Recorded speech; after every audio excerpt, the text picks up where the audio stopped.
नमस्कार।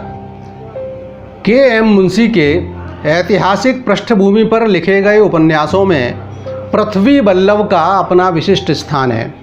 उनकी इस अमर कृति पर बनी हुई इसी नाम की फिल्म में सोहराब मोदी ने अपने अभिनय से जान ही डाल दी थी। इस परमार का अर्थ माना जाता है परान शत्रु जनान मारयति नाशयति इति परमार है, अर्थात पराये शत्रुओं को मारने वाला परमार। तो अग्नि से उत्पन्न उस तेजस्वी वंश परमार में उत्पन्न राजा भोज के चाचा राजाधिराज मुंज की यह कहानी है। मुंज और भोज का प्रसंग भी अद्भुत है। मुंज के बड़े भाई सिंधुराज गुजरात के सोलंकी राजा चामुंडराज के साथ युद्ध करते हुए वीरगति को प्राप्त हुए। मृत्यु के समय वे अपने पुत्र भोज को बालक जानकर अपने छोटे भाई मुंज को शासन तो दे ही गए, साथ ही भोज को भी उनके सुपुर्द कर गए। जैसा कि राजघरानों में आम बात रही है, मुंज को भोज अपने सिंहासन के लिए खतरा प्रतीत हुए और उन्होंने एक दिन अपने महामंत्री को आदेश दिया कि वह आखेट के बहाने जंगल में ले जाकर भोज को मार दे। महामंत्री समझदार भी थे, धर्मपरायण भी, साथ ही राजभक्त भी। भोज को जंगल में ले जाकर उन्होंने रुंधे कंठ से भोज को राजाज्ञा के विषय में बताया तथा उन्हें मारने को उद्यत हुए। भोज ने उन्हें रोका तो नहीं, किंतु कहा कि मेरे मरने के बाद मेरा अंतिम संदेश अवश्य चाचा मुंज को दे दीजिए। भोज ने अपने रक्त से संदेश लिखा, मांधाता समहीपति कृतयुगालंकार भूतो गतः सेतुर्येन महोददौ विरचितः क्वासौ दशस्यांतकः अन्ये चापि युधिष्ठिर प्रभृतिभिः यातादिवं भूपते नैकेनापि समं गता वसुमती नूनं त्वया यास्यति। सतयुग के अलंकार मांधाता जैसे चक्रवर्ती सम्राट आए और चले गए। समुद्र तट पर सेतु निर्माण कराकर दसमुख रावण का अंत करने वाले वे राम भी अब कहाँ हैं। युधिष्ठिर जैसे सत्यवादी सम्राट भी धरती पर आए और चले गए, परंतु किसी के साथ यह पृथ्वी नहीं गई। लेकिन हे मुंज, ऐसा लगता है आपके साथ अवश्य जाएगी। महामंत्री दुखी तो पहले से ही थे। संदेश पढ़कर उनका हृदय और भी द्रवित हो उठा। उन्होंने भोज को मारने के स्थान पर उन्हें ले जाकर एक तहखाने में छुपा दिया और मुंज को जाकर भोज को मारने की जानकारी दे दी और साथ ही भोज का लिखा हुआ पत्र भी सौंपा। पत्र पढ़कर मुंज अत्यंत दुखी हो गए।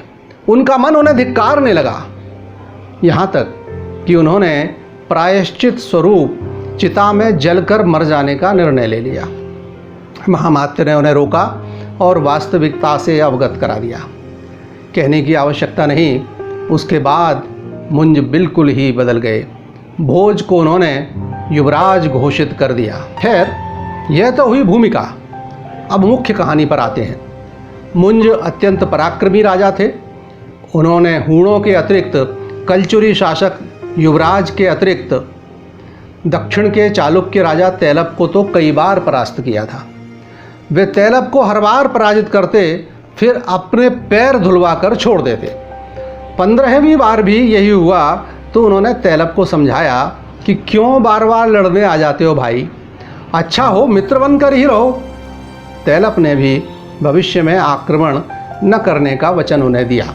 प्रसन्न होकर मुंज ने उन्हें न केवल मुक्त कर दिया, वरन अपने राजकवि धनंजय को भी उन्हें विदा करने साथ में भेजा। धनंजय को जाते देख युवराज भोज की भी इच्छा हुई दक्षिण का चालुक्य राज देखने की, तो वे भी गुप्त रूप से धनंजय के शिष्य बनकर साथ गए। तैलब जब अपने राज्य में पहुँचे तो उनकी बड़ी बहन मृणालवती उन पर अत्यंत गुस्सा हो गई। प्रौढ़ावस्था में प्रवेश कर चुकी मृणालवती को पुरुष द्रोही के रूप में जाना जाता था। जितना भी वह मुंज के पराक्रम और गुणों के विषय में सुनती, मुंज के प्रति उनका आक्रोश बढ़ता जाता। वह किसी भी कीमत पर मुंज को नीचा दिखाने का निश्चय कर चुकी थी। मृणालवती ने तैलब को कहा कि तुम बार बार पराजित इसलिए हो रहे हो क्योंकि तुम मुंज के राज्य में जाकर आक्रमण करते हो। इस बार कुछ ऐसा करो जिससे मुंज आक्रमण करने को विवश हो। तैलब ने कहा, मुंज तो आक्रमण नहीं करेंगे। तो मृणाल ने युक्ति सुझाई। उन्होंने कहा कि ऐसा करो मुंज के जो कवि तुम्हारे साथ आए हैं उन्हें बंदी बना लो। कवियों का अत्यंत सम्मान करने वाला मुंज अवश्य आक्रमण करेगा। यद्यपि तैलब की इच्छा नहीं थी, किंतु बहन की जिद के आगे उसे झुकना पड़ा और दोनों कवि अर्थात कवि धनंजय और उनके साथ शिष्य वेश में आए भोज बंदी बना लिए गए। यह समाचार पाकर मुंज को आक्रमण करना ही था, करा। नतीजा वैसा ही हुआ जैसा मृणालवती ने सोचा था। मुंज अत्यंत वीरता से लड़े, किंतु उस इलाके से अनजान होने के कारण शत्रु के चक्रव्यूह में फंस गए तथा तैलब के एक पराक्रमी सामंत भिल्लम राज ने उन्हें बंदी बना लिया। भिल्लम राज मुंज से वैसे ही प्रभावित थे, किंतु जब मुंज ने उनसे आग्रह किया कि मेरे साथ तो जो होगा होगा, उसकी मुझे चिंता नहीं है, किंतु मेरे कवियों को सुरक्षित मालवा पहुंचा देना, तो वे उनका और भी अधिक सम्मान करने लगे। अपनी जान से अधिक कवियों की चिंता उनके लिए अनोखी बात थी। अतः भिल्लम राज ने जल्द ही तैलब से आग्रह कर कवियों को अपने महल में ससम्मान बुला लिया। उधर मृणाल की इच्छा तो मुंज को नीचा दिखाने, उनका स्वाभिमान से तना हुआ मस्तक झुकाने में थी, किंतु उसमें सफलता नहीं मिल रही थी। जब उन्हें कहा गया कि वे तैलब के पैर उसी प्रकार धोएं जैसे पराजित होने के बाद 15 बार तैलब ने उनके धोए थे, मुंज ने स्पष्ट इनकार कर दिया। उसके बाद मुंज को अपमानित करने के लिए एक लोहे के पिंजरे में बंद कर सार्वजनिक चौराहे पर रखा गया, किंतु मुंज ने अपनी विनोद प्रियता से प्रजाजनों को ही अपना प्रशंसक बना लिया। झल्लाकर बंदी गृह में मृणाल की उपस्थिति में मुंज को जलते लोहे से दागा गया, किंतु वे हंसकर मृणाल को प्रणय गीत सुनाते रहे। मृणाल जितना भी अत्याचार मुंज पर करवाती, उतना ही उनके निर्भीक व्यक्तित्व के मोहपाश में बंधती जाती। शनै शनै बंदी गृह में उनका बार बार का जाना मुंज पर अत्याचार करने के स्थान पर मिलने के लिए होने लगा। उधर भिल्लम राज की बेटी, जिसका विवाह तैलब के बेटे के साथ होना था, घर में अतिथि रूप में रह रहे कवि वेशधारी भोज पर मुग्ध हो गईं। भोज को उसके सहयोग से एक सुरंग की जानकारी भी मिल गई, जिसकी सहायता से वे बंदी गृह में मुंज तक पहुंच भी गए। किंतु मुंज ने कहा कि इस प्रकार मुक्त कराने के स्थान पर सेना के साथ आक्रमण करो, मुझे मुक्त कराकर मेरी पराजय का बदला लो। तभी एक घटना और घटी। शक्की राजकुमार के हाथों से उसकी मंगेतर अर्थात भिल्लम राज की बेटी का कत्ल हो गया। बस फिर क्या था, भिल्लम राज और मालवा की संयुक्त सेना ने तैलब की सत्ता का अंत कर दिया। किंतु उसके पूर्व तैलब ने हाथी के पैरों तले कुचलवा कर मुंज की जान ले ली।